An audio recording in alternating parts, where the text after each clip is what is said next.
I just, I'm trying to figure out the lay of the land and what's the best way for me to get information out to everyone, including our fans. And so this may be a way of doing it.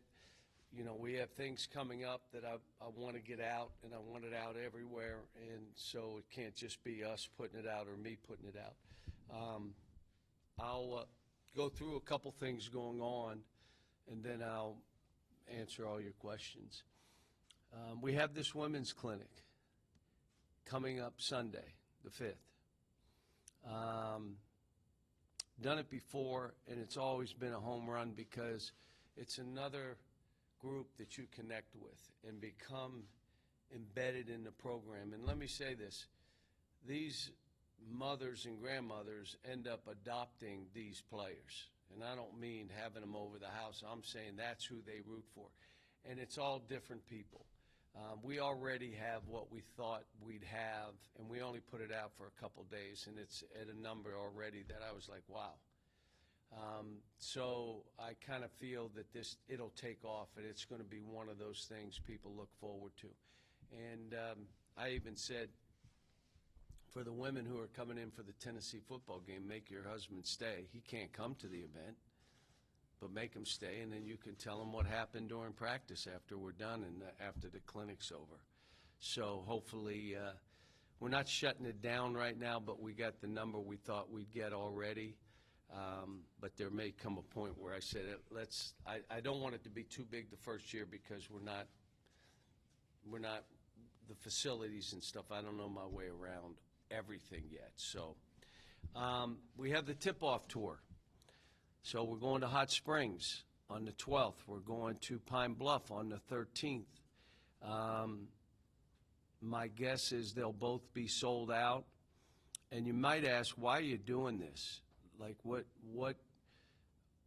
is it that leads you to do things that take the team to the state? Well, first of all, this program is the state's program. By going to them, it's kind of like we're going to where you are. You don't always have to come to us. And my guess is there are going to be people in both venues. It's their first opportunity to see a player, the team, the coach in person. Now, that could mean they're 8, 9, 12 years old. It could mean they're 70. And this is their chance to see these players or this team in person. That's one of the reasons I want to do it. I also want to get the kids out in the community to understand the importance to this state that this program has. We're going to do things that I like to do in all these kind of events. We're going to do a Samaritan's Feet event, and we're going to give away 3,000 pair of tennis shoes in both places. There'll be 3,000 that we'll give away. And if you look up or Google Samaritan's Feet, you'll have an idea of what it means. And it's about having young people where you wash their feet, you talk to them, you create hope, you give them a hug, you let them know someone cares. And the impact it has on the young people, yeah, but the impact it has on my players, enormous. And if you've ever been in one of those events, you would know. So we're going to do those before we do anything on the basketball court in both Hot Springs and Pine Bluff. Autographs, pictures with the team. We're going to do different things, probably a mini practice, but it's more of us getting into the communities like that. We're doing the exhibitions for charity. We're going to do for Children's Hospital. So it gives us a chance to, again, do something to give back to the community. But it also puts us against opponents, Kansas and TCU in Dallas, where we're playing down there, that you're probably going to get stung pretty good, but it's perfect for us to figure out where we are right now, for our fans to see where we are, the staff, everyone has an idea of where we are right now, and that we got work to do, that I've never promised to have a magic wand. My teams usually at the beginning of the year will struggle some, and by the end of the year we're playing at our best. I imagine that'll be the same. That for our team, and even after that, Lipscomb, Lenny Acuff's one of the best coaches in the country. Lipscomb's going to come in here and be a hard game, and then our next game is Baylor. They're top 5, and we're playing them down in Dallas. So you could take some spills early, and they'd be what you need at that point. We may play better than we thought. But this is all about building a culture, the culture of what is expected, and whatever that is, do more. What's expected of you in this program? Well, you know what that is, but do more. And then what is unacceptable? That's when you start building culture. And part of that culture is learning what not to do to lose. You want to lose a ball game, do these things, and you're losing. And so it's both that and here's what it takes to win. So I'm excited that we're starting, that we're getting underway, that we're piecing a team together, that we've begun to build the culture, but there's always the ups and downs. It normally takes my programs 2 or 3 years to really get stuff established the way you want it. You try to win as many as you can. You try to see what level each team is. But I've had to do it with new teams every year wherever I've been. But I'm not the guy, we're going to do this, and that isn't who I am. This is, I'm a grinder. I get a team. We develop conditioning, defense, team play, doing it together, being sustained, that effort. And that's what I'm looking forward to doing with this group. Got a great group. They're listening. They're responsive. If anybody's been in our practice, they would say, wow, they really listen. So then you come back to your staff and say, they're listening. I hope we're telling them the right things, because they are listening. So it's been a good group so far. Questions? John, I remember when we talked, I guess it was at the end of July, you talked about stress and individual work at that point. What I assume now will be more teamwork. Kind of what are the big points you're going to hit here early? Well, even when they came back, I shifted some to team 5-man, how we're going to play together, both offensively and defensively. The summer was total development of players, and we really didn't do much of that team stuff. So now, first of all, when you talk defense, you're not only individually, you're talking team. And then team play is, how do we make each other better? Some of that is, how do we play for this team to be at its best? We're going to play fast. We're going to be unselfish. But how do you get into playing fast? Who takes it out of bounds with this group? I've done different things. I've had the 5 take it out. I've had the 4 take it out. I've had the 3 take it out, different places because of those teams. We're still working that through. And the answer will probably be given to us by the players. They'll do things that will say, this is the best way for this team to play. But you're right. And, you say, you don't have the team stuff locked down yet and you're going to play Kansas. Yeah, you're going to get hit in the mouth, but you're hoping they swing. You're hoping they, will learn from that experience. Want to win every game I coach. But when you're building and you're doing this, you got to throw them into the fire and see where they are right now. And then we'll all know, here's where we are as we start this process. Question about Kenny Payne, too, if that's okay. Got talking to him the other day, really enjoyed it. You guys had great success together at Kentucky. Things didn't go well at Louisville. I know he had other options going back to the NBA. Why was it important to you to bring him back, and what does he bring to the table being back on your staff? Well, Kenny and I really work together well, but I've done that with other staff members too. But I looked at Kenny and I said, what I want you to remember, you're Kenny, I used an adjective, Payne.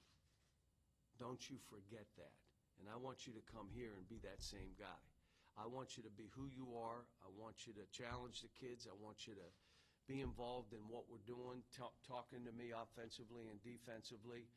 And he gives me an experienced guy that I already know how we work together. So when you ask what was the importance, if I had to walk in with a whole new staff, you ready? A whole new team. You ready? And no schedule. At least I got the staff. We know each other. We know what we want to do. And then I bring in Kenny, who we've been together. So, yeah, it was important for me, and I think important for the kids. I want guys on this staff that add value to young people. They don't need to tell me what I want to hear. I've done this enough. Do you add value? Do you help them get better? Do you tell them the truth? Are you trying to just be their friend? Will you keep it? Will they respect you because you're keeping it real? You're telling them what they need to hear. And hopefully we got a staff full of guys, and I believe we do, that will be that way. Yeah, Tyler Eulis obviously now on the staff. Just what has he brought so far, and how have you enjoyed just kind of working with a guy you coached as well? Well, let me say this. The first time I saw him play, first thing I said was, he's too small. He's 5'8", 150. He says he's 5'9". I don't believe it, but then the more I watched him, I'm like, wait a minute. And I've never really had small point guards. I'm like, this guy's different. He's got something. And it's an easy statement about him, which was, if you're good enough, you're big enough. Care about size. If you're good enough, you're big enough. And he ends up being drafted after 2 years, and probably, you may want to look it up, but I'll make the statement, I believe he was the lightest player ever drafted in the NBA draft. You need to think about that. There may have been somebody smaller. There's no one that was weighing what he weighed. Great basketball mind. When he was my point guard, he did a lot of coaching of the team. I never said no to any of his suggestions. He would say something, I'd say, I like it, let's go with it. So having him back, giving him that opportunity. He had the injury in the NBA, set him back. He had a car accident, almost took his leg off. So it doesn't look like he's going to be able to come back and play. To give him a start, let him get going, be an on-the-court coach. So, and the kids will respect him. And then last time we were in here, you mentioned, Chin Coleman potentially being the next guy from your staffs to go on and get his own opportunity. What about him kind of says that to you? I've been around him enough to know the basketball, the feel for the game, that he's not afraid to coach, that he's good in recruiting, in recruiting situations in homes. He's good. He's driven and wired. You got to be authentic at this stuff. You can't try to fake it or be.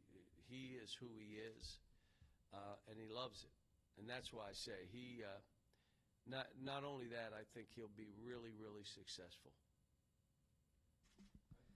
Coach, I'm curious how y'all are health-wise as you go into practice. I think I saw a picture where maybe Big Z was in a boot, maybe someone else. How are y'all doing health-wise? We've been beat up a little bit, but that's everybody. There's no excuses. Guys get hurt. Z's fine, but he was in a boot for a while. Other guys were hurt and came back. We got a couple guys that are going to be out a week or two. That's the last thing on my mind. Getting these guys to be a team, but number one, being great conditioned, be that, no one is more conditioned than we are. Well, then the second thing is, defensively, I think we're physical enough to be that kind of team. And then offensively, it's play fast and share the ball. Well, yeah, we'll give you some actions, but this is going to be about these other two things first, which means, like normal, my offense will be behind a little bit. When we start the season, it'll clunk along. Then you'll start seeing it. but that's how I've normally built teams. And you already mentioned your exhibition games, Kansas coming here and playing TCU. Is that kind of a philosophy that you want to go use every year, playing two big-time schools like that? And you like the home and away aspect, playing one here and one on the road? Well, the thing I tell you that I've been saying this for a decade, why are we not playing each other in exhibition games? You got TV, you can put it on, the fans get to see it. Well, what's the reason? And they said, because. I said, well, because what? Because. So by now letting us do as charity, it solves two issues for me. It gets us involved in different things in our community, and we get to play these kind of people. And, Bill and I and Jamie and I, we're all good friends. Let's play zone for 5 minutes. Let's press each other. Let's do some situation work. Let's do 2-3 minute situations. We're up 8 and then we're down 8. Let's see how we play. Why not? It's good for both programs. People are going to want to see it. I'm just, like I said, I like to challenge the guys. And when you're doing this, another building, and you need everybody to see where the program is against. You get hyped. You play a couple bad teams, 3 bad teams. We're the best in the world. And then you come out and you get your ears clipped back. Yeah, because you're not really what you think you are. And most of us coaches would know that. And you try to warn everybody we're not what we think we are. And no one listens to, yeah, you're 3-0, so. But I think it serves both purposes. Yeah, Coach, you said it takes about 2 or 3 years for your program to really get your feet under you. You have a handful of guys that were with you at Kentucky for a couple of years. How important is that, having them Most here of them for the were 1 year, transition? but go ahead. Yeah. Or no years. You had AD for a couple of years. Yeah. But how important is that, having them here with you now? Well, the guys that have been with me can let the others know what I won't accept. They'll tell them, look, I played for him. He's not accepting that right there. So you can go do it, but it ain't going to work. The other thing is they know how consistent, I'm not going to change. I'm not up and I'm coming every day noticing. I'm going to notice. Don't think I'm not noticing. In most cases, if you're in my practice, I stop them way too much because I notice too much, and I'm not going to let stuff pass. But having them here is important. But that's them educating about me. Reality of it is it's going to take a team. These guys got to come together. And you can't be so worried about yourself that you're not worried about your team. But you got to be responsible for yourself.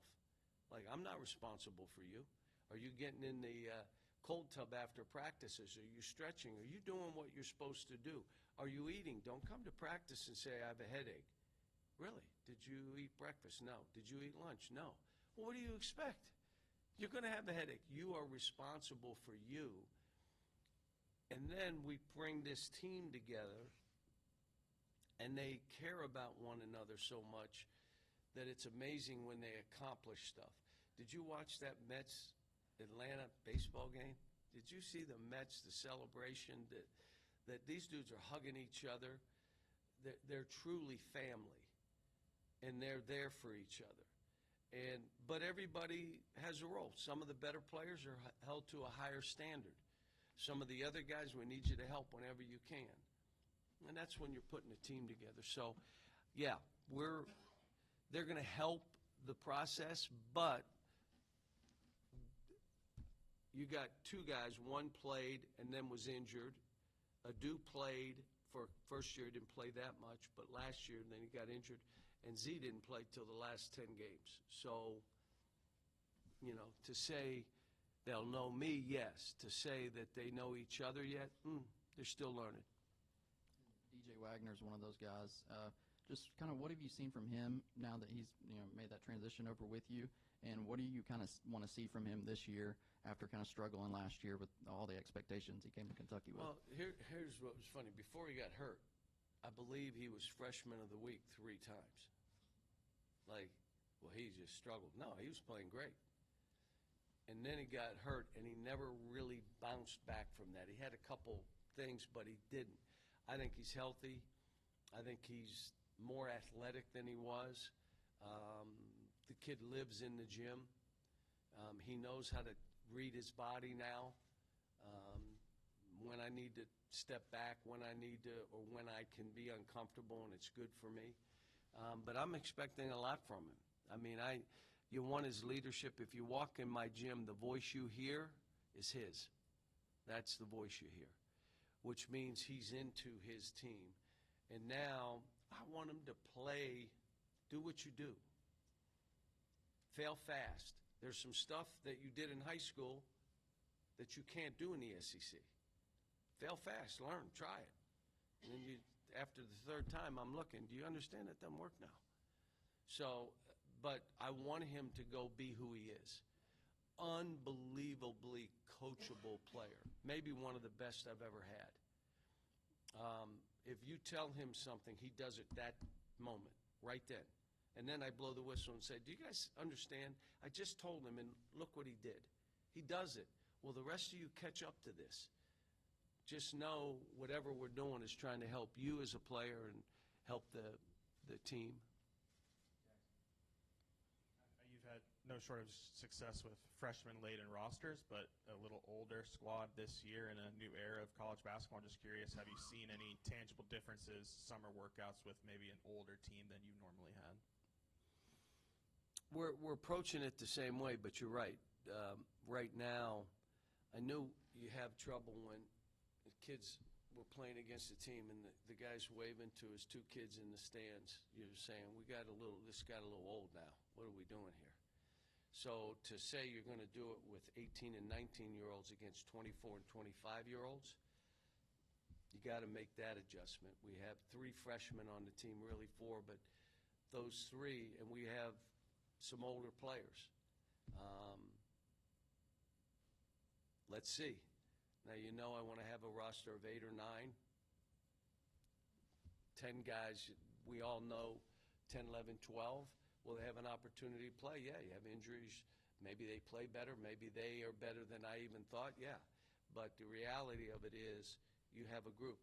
If that doesn't work, I'll change that. So, but the whole thing has changed, so we got to look at this and say, all right, it's different. How do we become first at this environment? How are we first? And I'm saying it still comes down to, 1, you want to win at the highest level, but 2, you better develop young people. If you're developing them to run your plays, they never seem to get drafted.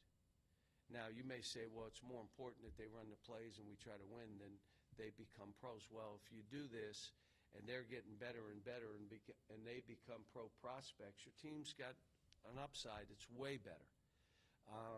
How you play, we're going to play a certain way. I'm telling you, every year I coach, I don't know. I still don't know who I'm going to take it out with right now. How could you? Don't you have a system that says this guy? I got new players every year. So I do want him to be older. Do I want him to be 25? I guess that would be okay. When I had Reed, when Travis, when he came from Stanford.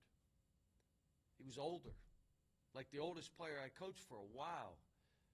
We talked politics, we talked stuff. I said, yeah, this is kind of fun. I can talk to somebody that's like a little bit older than 18 and, you know, who's president? I don't know, who is president, whoever it is. And so, yeah, I wouldn't mind it, but I'm going to be honest, folks. I go out and recruit, and I see these young kids, and I see the environments and the opportunities they have, and I ask their why, and it's to take care of families. I'm telling you, I want to help 25 to 30 more families before I'm done. That's what I want to do. Now, my guess is winning will follow that, too. It always has. And so it's about development. And what I want from the guys that transferred in, wherever they were on that board, a year with us, they've elevated themselves. Now, does that mean they get drafted? Maybe. Or does that mean they go to Europe and have long careers? Possibly. But they're working toward their dreams too. Then the trick is, how do I get guys that are all driven and wired and are high achievers to do this together? Really sacrifice more than anybody else your team does. They give up something to the team. And that's the challenge of what we do.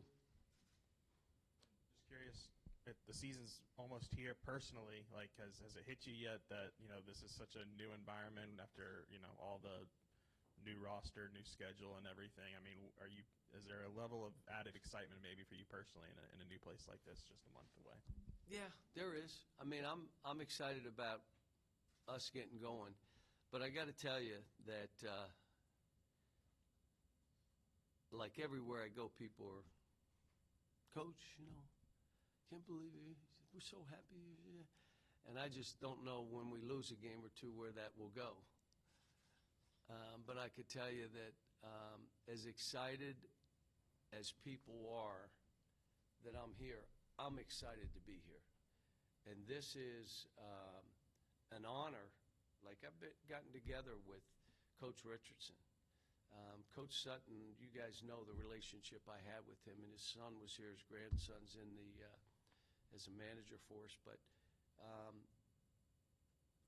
to be in a program where they coach, they're talking 2 Hall of Famers, to be able to be here. And I say this to all of you, and I'm doing this and saying this in a positive way.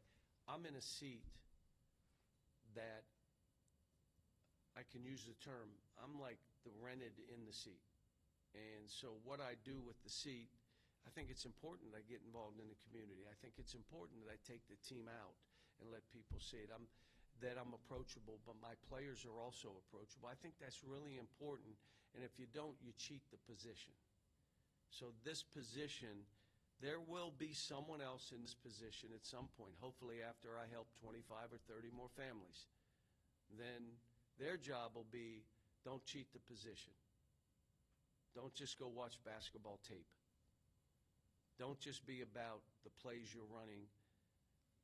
Be deeper than that. And that's how I've approached every job that I've had. So,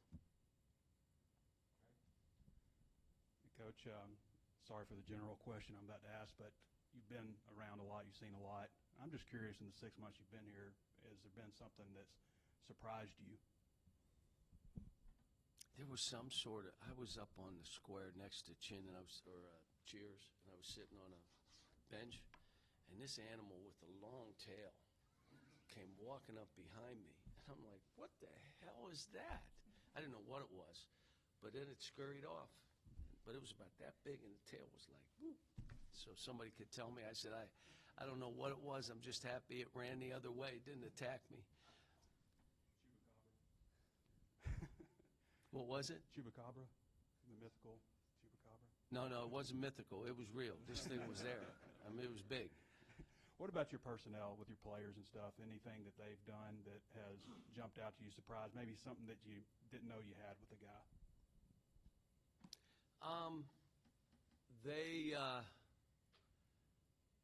All of them have a competitive spirit. They're all, the biggest thing that we all here didn't have to deal with, what comes at these kids now,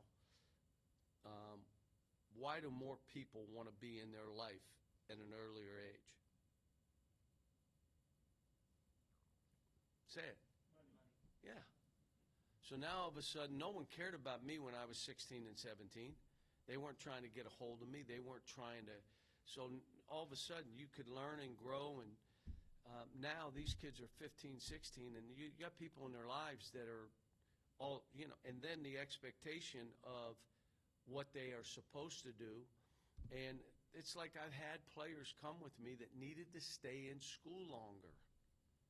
But they were told that, well, you've always been this and you were ranked this, and none of that matters. I even say this, why would you leave early now unless you know with NIL? Why are you leaving early?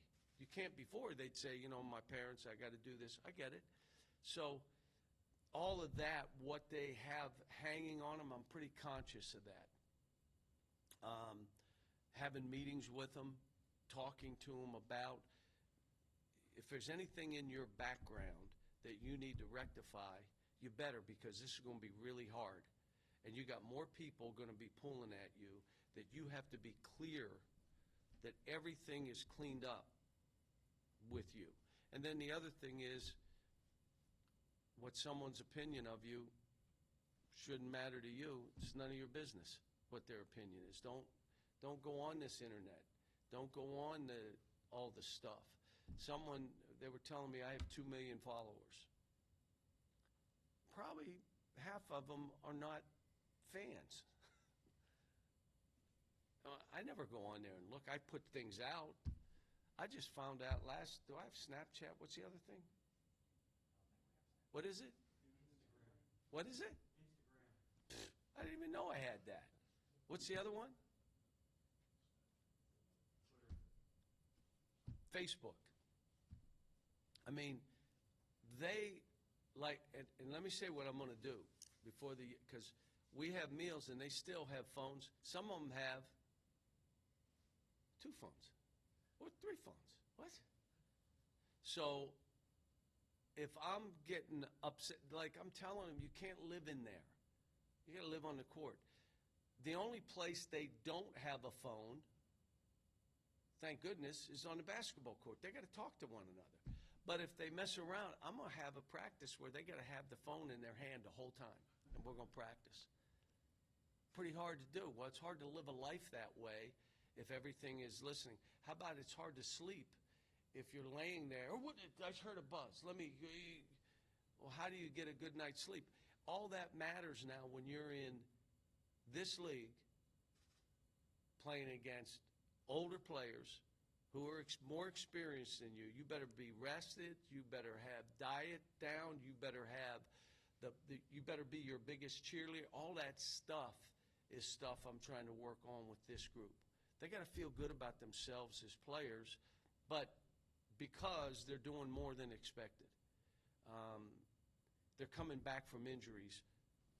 They're not prolonging because they know, geez, I'm giving the guy a chance and maybe he's better than me. So all that kind of stuff, it just amazes that we as coaches, you have to deal with it. And let me say this, throughout my career, their perception of things is their reality. So you better deal with their perception, because we could all say, are you crazy? It's not how it is. You're just saying it. Well, if that's what they think it is, to them, that's what it is. And you better deal on those terms. We can hear him saying in the court out there that it's hard to fathom this building is 30, 31 years old now. Hunter said the other day the NIL maybe slowing some projects down. What do you think in terms of renovation of this place? Have you talked to Hunter about that? I've coached in here, and the visitors' locker room is. They're worse though than this in our league. Worse. One has nail things in a board that you hang your stuff on. Here's what I say: when you're coaching, do you ever get to the concourse and go to the bathrooms? Like, all I'm doing is going from my office to walking on that court, seeing 20,000 people going crazy. I'm not in the seats that need to be replaced, so I don't know if they need to be replaced. I'm not on the concourse going and getting a Coke and they need to redo. I leave that all up to Hunter and his group. Whatever needs to be done here should be done. But NIL may slow it down. NIL is going to slow down facilities and different things that programs will want to do. That's why I said here we have the best facilities for basketball. But have you been to the baseball facilities? Have you been to the softball facilities? Have you been to the football facilities? How about track, which has won 40, 50 national titles? Tennis, all this golf, the blessings that what they have here, Now we can get down to how we're going to make this work with NIL and this building. And I'm telling you, I'm fine with this building. Now, some fans may look at me and say, well, my seat, I get something. Oh, I get that, but for our team to walk into Bud Walton, I've been here. I've gotten cheered one time. When did I get cheered here? When they threw me out, they cheered. Now, we'll remind you we still won that game, but so I know what it's like in this building, and it's going to be fun. It doesn't mean you win every game here. It doesn't. It means the fans are as connected to the team as anywhere in the country. And now, again, I'm taking the team out to do some preseason stuff in Hot Springs, in Pine Bluff. And I've been to Hot Springs. I've been there twice. Pretty nice. I like the town. I've not been to Pine Bluff. I'm looking forward to it, though. You mentioned that you want to help, 25, 30 kids before you're done. I'm just Families. Families. I'm just wondering, how'd you come to that number, and if there's any changes in kind of your coaching philosophy through the years? Well, if my team really, really does well, there's probably 6 families on that team that are helped. And if a team, you could be top 10 and lose early, you're top 10 team, but you lose early, you might have 3 guys drafted from that team, 2 guys drafted from that team, if we're recruiting the kind and developing the kind of players that we do. So when I tell you 25 to 30, I'm hoping we have a lot of success, because I know that will lead to a lot of players' lives changing. So, yeah, winning, I don't know, people say, he cares more about the kids or getting NBA players than winning. You don't need me to go over what I've been able to do coaching-wise, do you? I mean, come on, how do you say that? Other than you want to create a narrative that he doesn't care about winning. Have you ever watched me coach? Like, I don't care about winning, but not at the expense of the kids. I'm not going to be that guy. Not now. I'm not changing at this point. I don't think I can if I wanted to. It doesn't mean they run the place. They are going to be held to a high standard. My best players are held to the highest standard. If I can't coach them, how am I going to coach the other guys? And the guys know it. If you're one of my better players, I'm coaching you harder than anybody else. I will ask the team every year, who am I being hardest on? Sometimes there was like 6 of them raise their hand. But the one year, Carl Towns raised both hands. And I was being hardest on him, because what he had, that talent he had, he could be, in my mind, should have been the 1 pick, which he ended up being. But it took him a while, and they're not always happy. Derrick Rose thought I hated him for a while. Did an interview, said I thought he hated me. Well, he's my best player. I held him to a high standard. I wasn't accepting. So I'm not changing that part of me, but it becomes us making sure we're playing in a way, we're teaching in a way that is preparing them for the rest of their lives on and off the court. I'm only telling you about things that we're doing to get them involved in community. So it's on and off.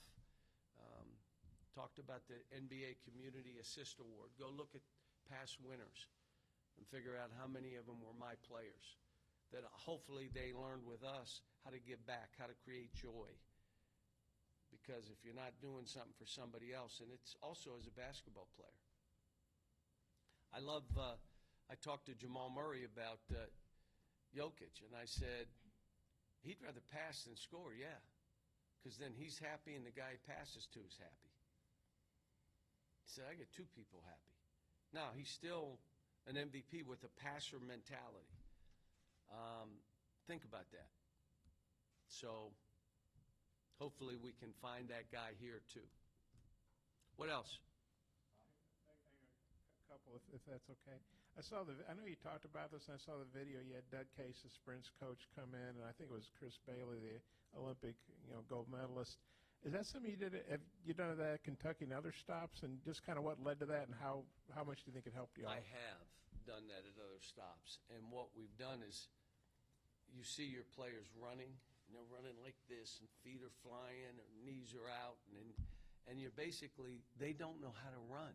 Now you say, what do you mean they don't know how to run? Just run fast, move your feet. No, there's a correct way of running. And I've done it at other stops. I've told the coach, come on, man. And then I listen to what he's trying to teach so that as they're running, I know the same thing and I'm teaching the same way.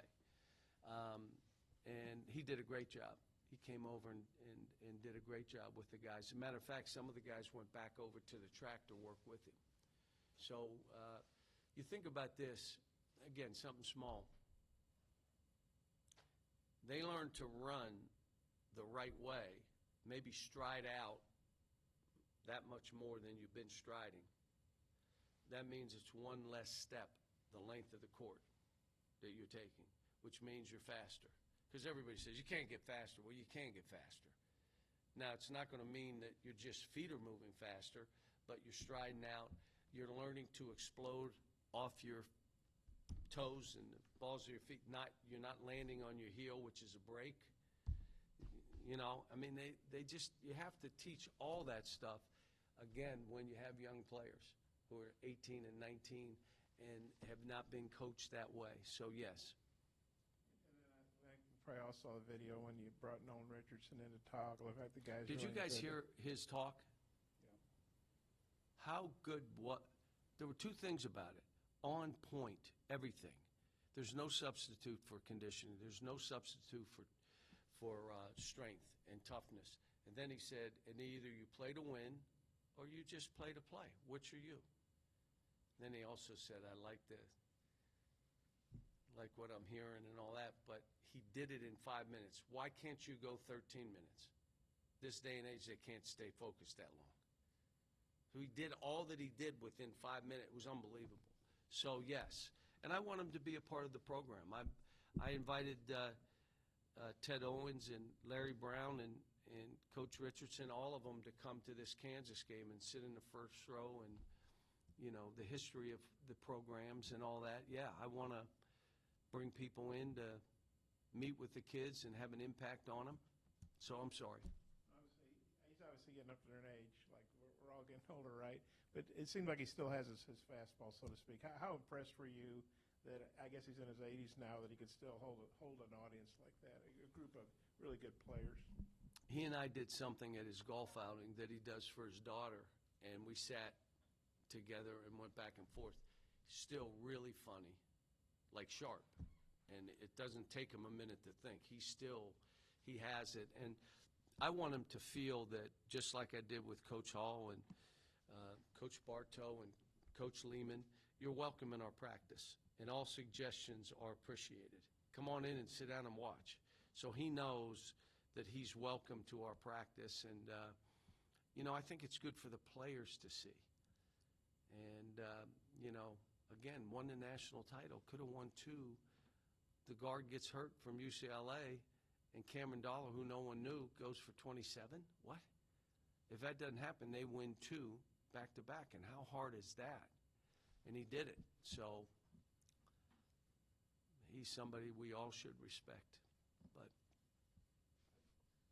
Coach, I want to ask you about Big Z. Where have you seen him improve from where he was when you had him at Kentucky, and then what other areas do you want him to continue working on moving forward?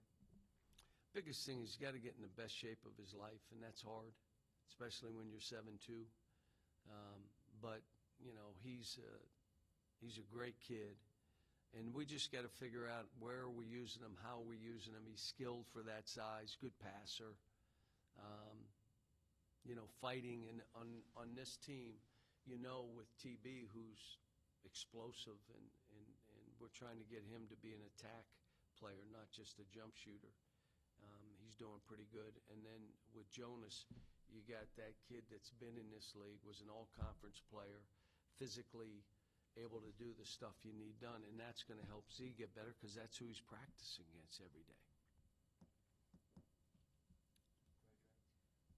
I don't know if retain or hire is the right word, but I was just wondering what was the process for deciding to bring or keep Ronnie Brewer on staff? How'd that unfold? You know, when you come in, you evaluate and you figure out who needs to be here to help us and who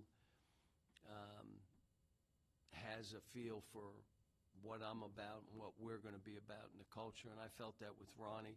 He had great support in the community. I knew his ties in the recruiting and telling him, we need to know in Texas, in Dallas, in Oklahoma City, in St. Louis, Missouri, in Memphis, in our state, who are the best young players. You know, all the contacts he has. And then I want him to make sure he ties us to all the former players. I think you saw that we brought some of the guys back and they were introduced on the football field. We just want everybody to understand that, you know, we're standing on your shoulders. This is your program as well as anybody else's. You were here. You did it together. You did it at a high level. We did the fantasy experience, and, you know, Joe Johnson and all the guys were back. It was pretty neat. And so I want Ronnie to be that connector for us. So he's done good. He's done good. And the kids respect him. They know him. Thanks, folks.